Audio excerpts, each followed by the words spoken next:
maglalaro tayo ng tawag dito, Rainbow Friends.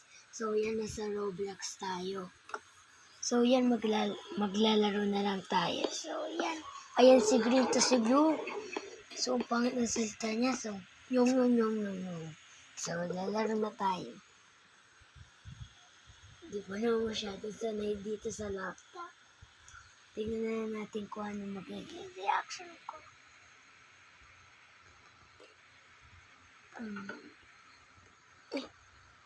Nakaupo ako.